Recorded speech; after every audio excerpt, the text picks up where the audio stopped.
आज हम लोग पाठ 5 का अभ्यास पूरा कर लेंगे। और पाठ 5 में क्या है? अभ्यास में व्याकरण में समास है। समास, ठीक है। सारे बच्चे समझ गए? समास आज हम लोगों को पढ़ना है। समास का एक उदाहरण हम सिर्फ सबसे पहले हम शब्द ही से दे दें। समास का एक उदाहरण हम शब्द से ही दे दें। जैसे गंगा जल। गंगा जल एक समास है, समस्त पद है, उसे समस्त पद भी बोलते हैं। तो हिंदी में उसका विग्रह कैसे करेंगे? गंगा जल का, गंगा जल का विग्रह होगा गंगा का जल। तो जब हम विभक्ति का लोप करते हैं, जब दो शब्द बोलते हैं और विभक्ति का लोप करते हैं, तो वह समास होता है। जैसे गंगा का जल, गंगा जल। उसी तरह से संस्कृत में हो जाएगा गंगा जलम, और संस्कृत उसका विग्रह हो जाएगा गंगायाः जलम, गंगा जलम। तो समास क्या है? संक्षेप में कहना, संक्षेप में किसी भी शब्द वाक्य को, पद को संक्षेप में कहना समास कहलाता है। किसी भी पद को संक्षेप में कहना समास कहलाता है। और मुख्यतः समास के 4 भेद हैं: अव्ययी भाव, द्वंद्व, तत्पुरुष और बहुव्रीहि। अव्ययी भाव, द्वंद्व, तत्पुरुष और बहुव्रीहि समास।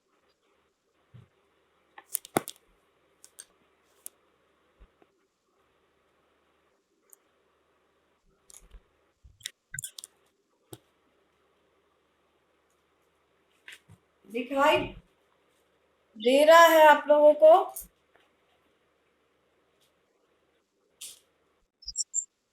हाँ। तो समास किसे कहते हैं? समास किसे कहते हैं? हम अपनी तरफ से तुम्हें समझा रहे हैं कि संक्षेप में कहना, संक्षेप में कहना समास कहलाता है।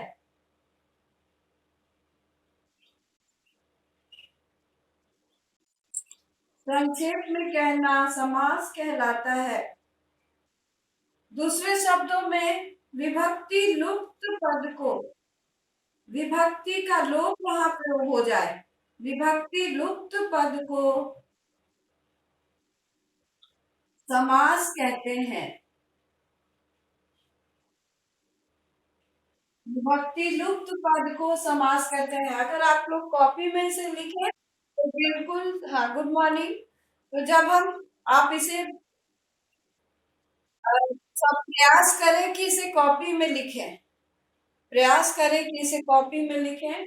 तो विभक्ति लुप्त पद को समास कहते हैं। समास, आ विभक्ति लुप्त, विभक्ति जहां पर लोप हो जाए, विभक्ति लुप्त, लुप्त पद को, सॉरी पद छूट गया, विभक्ति लुप्त पद को समास कहते हैं। पद को समास कहते हैं, कहा जाता है। अब उदाहरण दें हम। समास, या इसे समस्त पद भी बोलते हैं, या इसे समस्त पद भी बोलते हैं। और इधर हो गया विग्रह। विग्रह मतलब उसे तोड़ना। अब जैसे हमने एक एक पद दिया गंगा जलम, गंगा जलम, यह एक समस्त पद है या समास है। दिखाई दे रहा है? गंगा जलम, और इसका विग्रह क्या हो जाएगा? गंगायाः जलम, गंगायाः जलम। ठीक है, इसमें षष्ठी विभक्ति लगी है। गंगाया, गंगा का जल, गंगायाः जलम, और समास क्या हो गया? गंगा जलम। उसी तरह से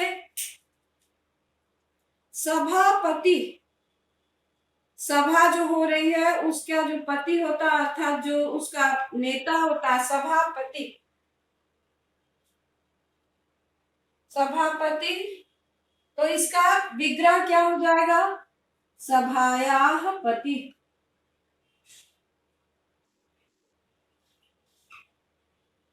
समझ गए? यहाँ पर भी षष्ठी है, यहाँ भी षष्ठी है।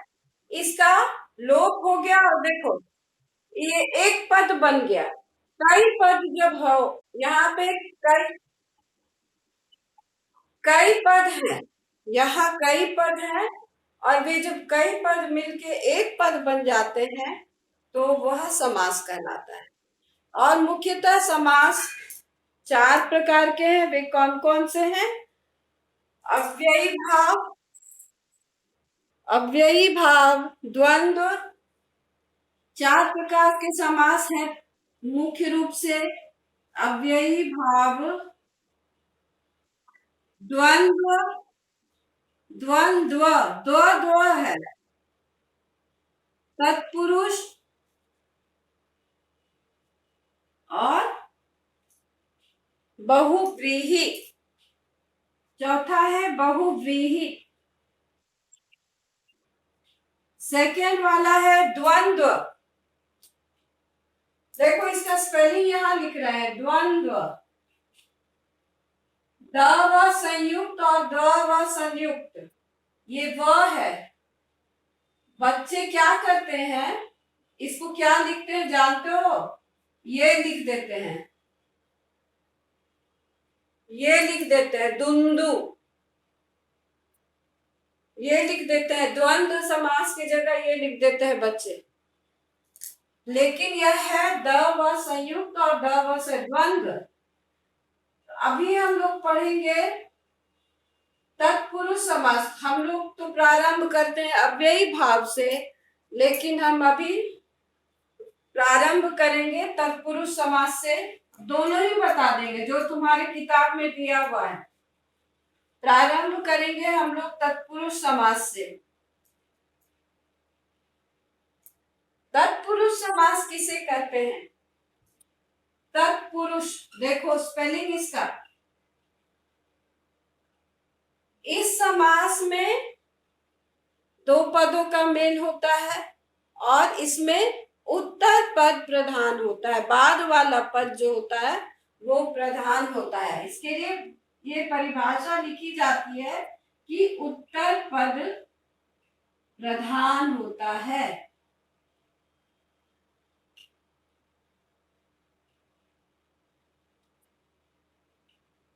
ठीक है, यह समास प्राय 6 विभक्तियों में होती है।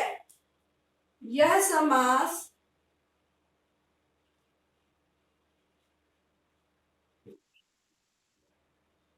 6 संख्या लिख दें, 6 विभक्तियों में होती है।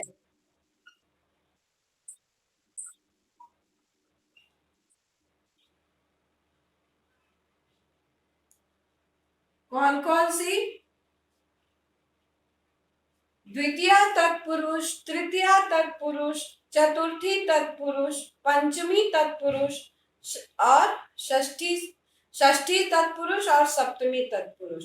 तो प्रथमा विभक्ति और संबोधन इसमें नहीं होते हैं। तो द्वितीया से लेकर के सप्तमी तत्पुरुष तक समास इसमें होता है। अब हम द्वितीया तत्पुरुष लें। ठीक है, द्वितीया तत्पुरुष, द्वितीया तत्पुरुष समास। इसका पहला पद द्वितीया विभक्ति में होता है। इसका पहला पद द्वितीया विभक्ति में होता है।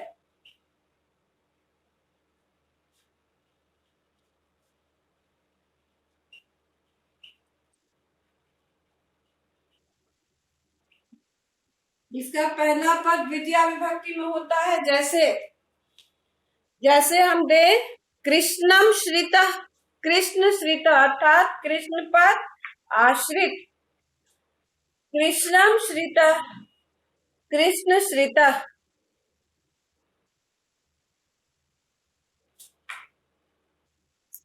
एक ही उदाहरण देते हैं। कृष्णम श्रिता, कृष्ण श्रिता।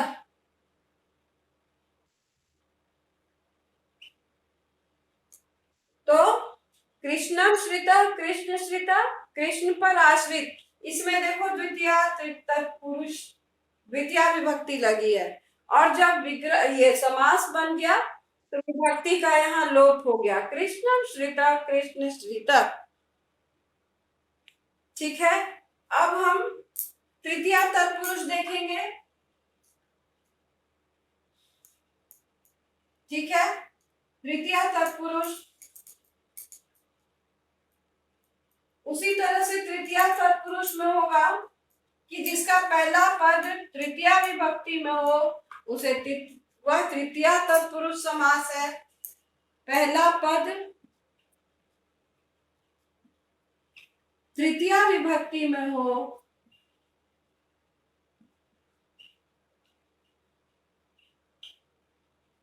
विभक्ति में हो वह तृतीया तत्पुरुष समास होगा। जैसे गुडेन मिश्रा, गुडेन मिश्रा, क्या हो जाएगा समास, बताओ इसका समास क्या हो जाएगा, समस्त पद क्या होगा, कौन क्या हो जाएगा, ये दोनों जब मिलेंगे तो क्या हो जाएगा, बताओ कोई। इसका विभक्ति लोप कर दें, गुडेन मिश्रा क्या हो जाएगा, गुड़ मिश्रा, यह हो जाएगा गुड़ मिश्रा, गुड़ से मिला हुआ, गुड़ेन। हाँ, गुड़ मिश्रा, देखो यहाँ यह तृतीया विभक्ति है, गुड़ेन। ठीक है, और ये हो गया मूल शब्द हो गया गुड़ मिश्रा, तो गुड़ मिश्रा, गुड़ेन मिश्रा। अब देखो एक और हम इसमें लिखे, माता के समान, मात्रा, मात्रा में तृतीया, मात्रा सदृश, माता के समान, तो इसका समास क्या हो जाएगा, इसका मूल शब्द है मातृ, मातृ सदृश, ये समास हो गया मातृ सदृश, ये हो गया तृतीया तत्पुरुष। देखो इसमें तृतीया, इसमें तृतीया। तत्पुरुष समास में उत्तर प्रधान, हालांकि यह पद प्रधान होता है लेकिन विभक्ति किसमें लगी होती है, पहले वाले पद में विभक्ति लगी होती है और इसी विभक्ति का लोप हो जाता है। ये मातृ सदृश, मात्रा सदृश, यह विग्रह है और ये समास है। अब मान लो परीक्षा में आता है गुड़ मिश्रा कौन सा समास है, तो क्या लिखोगे तुम लोग, बताओ क्या लिखोगे, गुड़ मिश्रा कौन सा समास है, तत्पुरुष समास है। नहीं, तुम्हें समास का नाम लिखना। हाँ, ये तो विग्रह है, ये विग्रह है, गुड़ेन मिश्रा विग्रह है। लेकिन जब यह आ जाए कि गुड़ मिश्रा कौन सा समास है तो तुम लिखोगे तत्पुरुष। तुम्हें तृतीया भी लिखने की आवश्यकता नहीं है, सिर्फ तुम्हें लिखना है तत्पुरुष। मैं समझाने के लिए बता रही हूँ, बिना विग्रह के मेरे लिए पढ़ाना असंभव है। मातृ सदृश कौन सा समास है तुमसे पूछा जाए तो तुम क्या बोलोगे, तत्पुरुष, वेरी गुड। अच्छा, उसी तरह से अब हम आते हैं चतुर्थी तत्पुरुष पे। तो चतुर्थी तत्पुरुष में पहला पद चतुर्थी हो, पहला पद चतुर्थी, ठीक है, तो वह कौन सा चतुर्थी तत्पुरुष समास हो जाएगा। अब हम पहला पद चतुर्थी विभक्ति वाला शब्द लेंगे, ये बहुत इंपॉर्टेंट है, आता है बहुत एग्जाम में, टेस्ट में बहुत आता है। पहला पद चतुर्थी विभक्ति में हो, पूरा नहीं लिख रहे हैं, तो वह कौन सा हो जाएगा? चतुर्थी तत्पुरुष। जैसे भूताय बलि, भूताय बलि।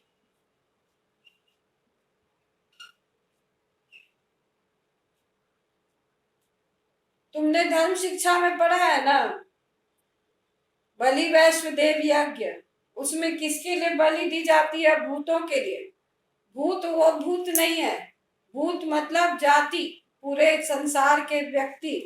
भूताय बलि, इसका शब्द क्या हो जाएगा? समास क्या हो जाएगा? जब हम वैरी भूत बलि, भूत बलि। अब तुमसे पूछा जाए कि भूत बलि कौन सा समास है, क्या लिखोगे? तत्पुरुष। ठीक है, चतुर्थी तत्पुरुष। हालांकि तुम चतुर्थी तत्पुरुष नहीं भी लिखोगे तो भी चलेगा, सिर्फ तत्पुरुष लिखोगे उससे हो जाएगा। ठीक है, तो भूताय बलि, भूत बलि। ठीक है, अब आगे, अब एक एक ही बता रहे हैं। अच्छा, ज्ञानाय इदम, ये तुम्हारी किताब में दिया हुआ है, ज्ञानाय इदम, लेकिन अर्थम इसका हो जाएगा ज्ञानाय इदम, ये नया दिया है, ज्ञानार्थम, ज्ञान के लिए, ज्ञान के लिए, ज्ञानाइदम, ज्ञानार्थम। ठीक है, ज्ञान के वास्ते। अब हम पंचमी तत्पुरुष, पहला पद पंचमी में हो, पहला पद पंचमी में हो तो वो क्या हो जाएगा? पंचमी तत्पुरुष, पंचमी तत्पुरुष। ठीक है, अब देखो,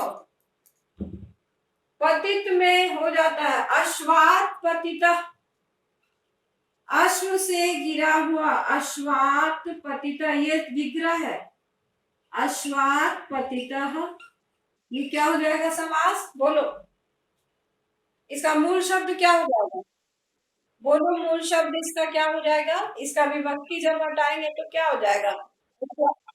वेरी गुड, अश्वपतितः, इसका समास हो गया अश्वपतितः, अश्व से गिरा हुआ। उसी तरह से एक और है, जिससे डरा जाए, जिससे डरता है, सिंहात भीतः, सिंह से डरा हुआ, सिंहात भीतः। तो यहाँ समास क्या हो जाएगा? बोलो इसका, ये विग्रह है। हाँ, वेरी गुड, सिंह भीतः। ये दोनों कौन से समास हो गए? अश्वपतितः, सिंह भीतः, कौन से समास हो गए? हाँ, वेरी गुड। तुम्हें पंचमी लिखने की, आप समझाने के लिए मैं बता रही हूँ कि ये पंचमी तत्पुरुष है, लेकिन तुम जब किताब में लिखोगे, परीक्षा में लिखोगे तो तत्पुरुष समास लिखोगे, पंचमी लिखो तो और भी अच्छा। अब देखें षष्ठी तत्पुरुष, पहला पद षष्ठी हो, पहला पद षष्ठी। ठीक है, पहला पद षष्ठी विभक्ति में, तो यहाँ पर बहुत बहुत सारा है, इसमें ज्यादातर षष्ठी तत्पुरुष बहुत ज्यादा प्रचलित है।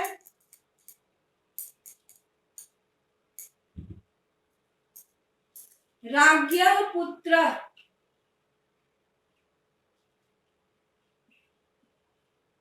राज्ञ पुत्र मतलब राजा का पुत्र, तो इसका समास क्या हो जाएगा? राजपुत्र,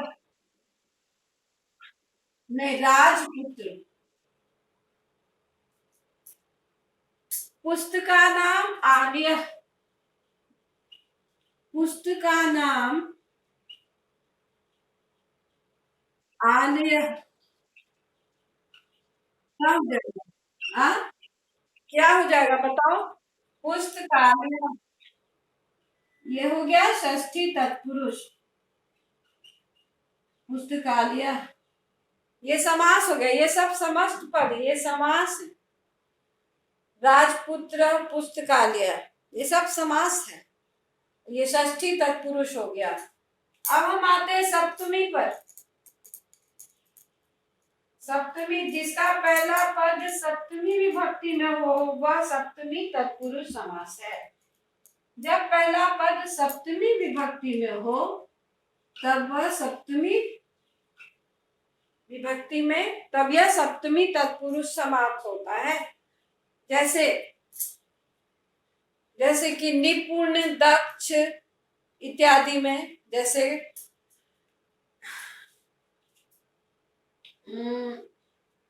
शास्त्रे निपुण, शास्त्रे निपुण, शास्त्र में निपुण, इसका क्या समास बनेगा? वेरी गुड, शास्त्र निपुण। हाँ, शास्त्र निपुण।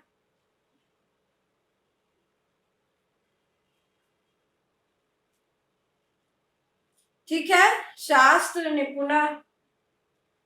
उसके बाद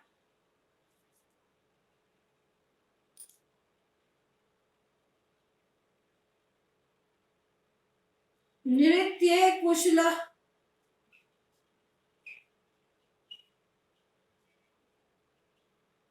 नृत्य कुशल, नृत्य कुशल, नृत्य में कुशल। ये ज्यादातर नहीं मिलता है इसलिए हम इसको भी मिटा रहे हैं। नृत्य कुशल, नृत्य कुशल।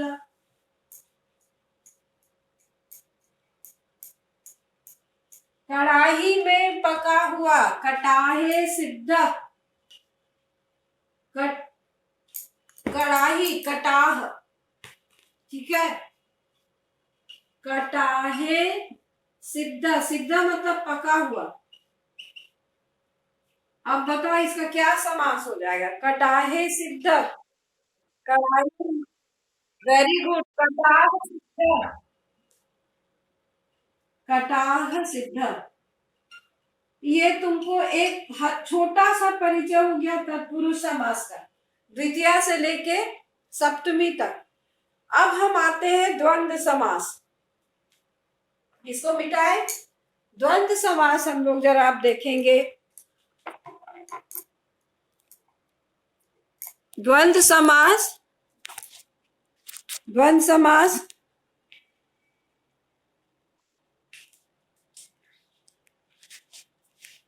द्वंद्व समास में दोनों पद, द्वंद्व समास में दोनों पद प्रधान होते हैं। जैसे इसमें उत्तर पद प्रधान है, लेकिन द्वंद्व समास में दोनों ही पद प्रधान होते हैं। जैसे माता च पिता च, माता पिता, तो ये क्या हो गए? द्वंद्व समास। तो दोनों पद प्रधान हो गए। च का अर्थ इसमें छिपा होता है। द्वंद्व समास में च का अर्थ छिपा होता है और इसमें दोनों ही पद प्रधान होते हैं। द्वंद्व समास उसे ही हम कहते हैं। अब ध्यान देंगे हम लोग द्वंद्व समास। तो आज हम इसको समाप्ति कर देते हैं द्वंद्व समास को। विशेष उसमें ये नहीं है, तुम लोग को पुस्तक में दिया हुआ है शब्द और तुम्हें सिर्फ बताना है कि वो कौन सा समास है। ठीक है, इसको मिटा रहे हैं तत्पुरुष समास। तत्पुरुष समास हम मिटा दे रहे हैं। द्वंद्व समास,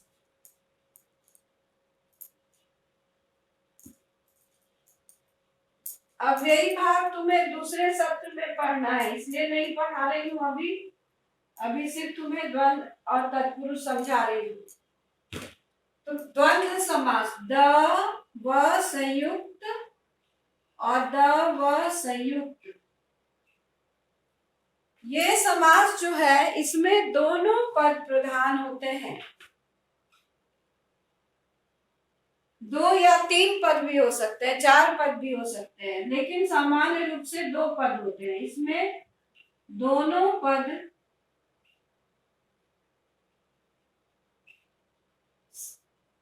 प्रधान होते हैं।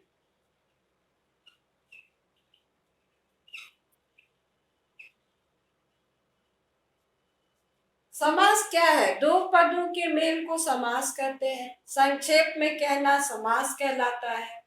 विभक्ति लुप्त पद को समास कहते हैं। और इस द्वंद्व समास में दोनों पद समान होते हैं और इसमें च का अर्थ छिपा होता है, जैसे, और यह प्रायः किसमें होता है? इसमें च का अर्थ छिपा होता है। चौथे द्वंद्व में च का अर्थ, च मतलब बताओ क्या होता है? च मतलब, और वेरी गुड, च का अर्थ छिपा होता है।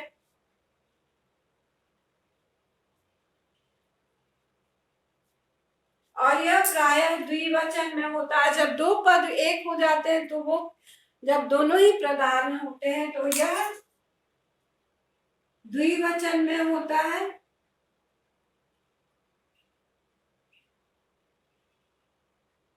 बहुवचन में भी हो सकता है। जब कई पद होते हैं तो वो बहुवचन में हो जाता है। तो पहला देखें हम लोग, सीता च रामः च, ये समस्त पद क्या हो जाएगा? समास क्या हो जाएगा? किताब है तुम लोग के पास? बताओ क्या हो जाएगा? वेरी गुड, सीता रामो, सीता और राम, सीता राम, सीता रामो, इसमें इसको द्विवचन में हम बोलेंगे। संस्कृत भाषा में 3 वचन बताए गए हैं, एक वचन, द्विवचन, बहुवचन। और हिंदी में एक वचन और बहुवचन है। तो यहाँ पर हम यह स्पष्ट हो रहा है कि यह द्विवचन में हो गया, सीता च रामः च सीता रामौ। ठीक है, अब देखो, रामः च लक्ष्मणः च, क्या हो जाएगा? राम लक्ष्मण, राम लक्ष्मण। ठीक है, देखो द्विवचन में हो गया। समास, द्वंद्व समास द्विवचन में होता है। इसमें दोनों ही पद प्रधान है।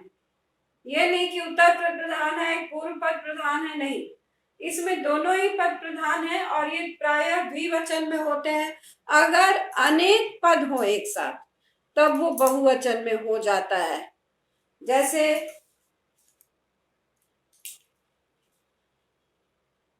अच्छा, अभी एक और लिखे, शिवः च केशवः च, क्या होगा? शिव केशव। केशव किसे कहते हैं? केशव किसका नाम है? विष्णु का, कृष्ण भगवान का।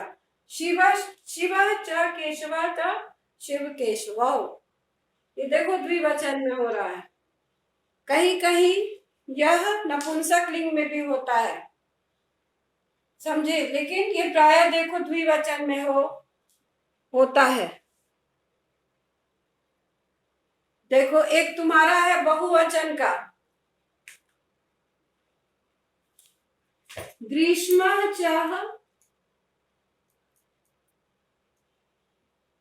वसंत च शिशिरः च, ये तीनों ऋतुओं के नाम है। ठीक है, अब यहाँ पर इसका समस्त पद क्या हो जाएगा? देखो तुम्हारी किताब में दिया हुआ है, बोलो, ग्रीष्म वसंत, हाँ ग्रीष्म, ये बहुवचन में हो गया, ग्रीष्म वसंत शिशिरा, शिशिरा। अब तुम समझ गए कि ये दोनों, ये द्विवचन में भी होते हैं और बहुवचन में होते हैं। कंद पुष्प फलानी, कंद च पुष्पम च फलानी च, कंद पुष्प फलानी। तो ये हो गया द्वंद्व समास। मेरे हिसाब से तुम लोग को समझ में आ रहा है, आ रहा है समझ में। अब हम सिर्फ तुम लोग से, हाँ, अब सिर्फ हम लोग ये देखते हैं कि पृष्ठ संख्या 60 और 61 पर तुम लोग ध्यान दोगे। 62 को अपने से बनाना है तुम लोग को। जना नाम समूह, जन समूह, तत्पुरुष समास। शरणम गत, आगत, शरणागत, गृहम गत। देखो अर्थ बताते जा रहे हैं। जना नाम समूह, जन समूह मतलब लोगों का झुंड। शरणम आगत, शरण में आया हुआ, शरणागत। गृहम गत, घर को गया हुआ, गृहगत। ये सब द्वितीय तत्पुरुष है। जनकम आश्रित, जनकाश्रित। वाचा कलह, वाक कलह, मुंह से लड़ाई, बातचीत से लड़ाई। वाचा कलह, वाक वाचो वाचा, वाचम वाचो वाचा। वाचा तृतीय विभक्ति है, तृतीय तत्पुरुष है। वाचा कलह, बातचीत से लड़ाई। विद्या, विद्या हीन, जिससे हीन हो उसमें तृतीय विभक्ति लगती है। विद्या हीन, विद्याहीन, तृतीय तत्पुरुष। धनेन हीन, धनहीन। तो हो गया विद्याहीन। बालाय इदम, बालार्थम। स्वर्णस्य आभूषणम, स्वर्णाभूषणम। देवस्य मंदिरम, देव मंदिरम। बालानां श्रेष्ठम, बाल श्रेष्ठ। कार्येषु निपुणः, कार्य निपुणः। आतपे शुष्क, आतप शुष्क। ज्ञानाय इदम, ज्ञानार्थम। भयात् त्रस्त, भय त्रस्त। बालानां सभा, बाल सभा। सुखम प्राप्त, सुख प्राप्त। वृक्षम आरूढ़, वृक्ष पर चढ़ा हुआ, वृक्षम आरूढ़। मात्रा सदृश, मातृ सदृश। नखैर भिन्न, नख भिन्न। पाठायशाला, पाठशाला। अश्वात् पतित, अश्वपतित। सुखस्य अनुभूति, सुखानुभूति। देशस्य सेवा, देश सेवा। देवानाम ईशः, देवेशः। न्याय कुशलः, न्याय कुशल। धनाय लोभ, धन लोभ। सिंहात् भयम्, सिंह भयम्। रोगात् मुक्त, रोग मुक्त। अब यहाँ पर देखो द्वंद्व समास है। इसमें च का अर्थ छिपा होता है और दोनों ही पद प्रधान होते हैं। संस्कृत में यहाँ पर इसकी व्याख्या की गई है। अत्र उभय पदयोः प्रधानता। उभय पदयोः मतलब दोनों ही पदों की प्रधानता होती है। द्वंद्व समास च इति अर्थे भवति। इसमें च इति अर्थ, इसमें च का अर्थ छिपा होता है।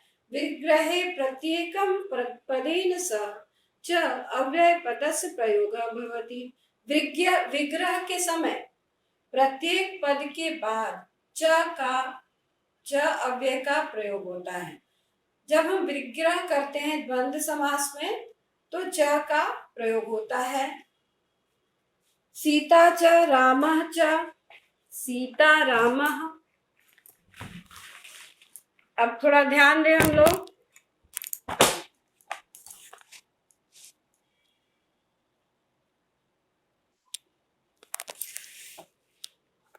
द्वंद्व समास सीता रामो, माता पितरो, राम लक्ष्मणो। ठीक है, कोई दिक्कत नहीं है।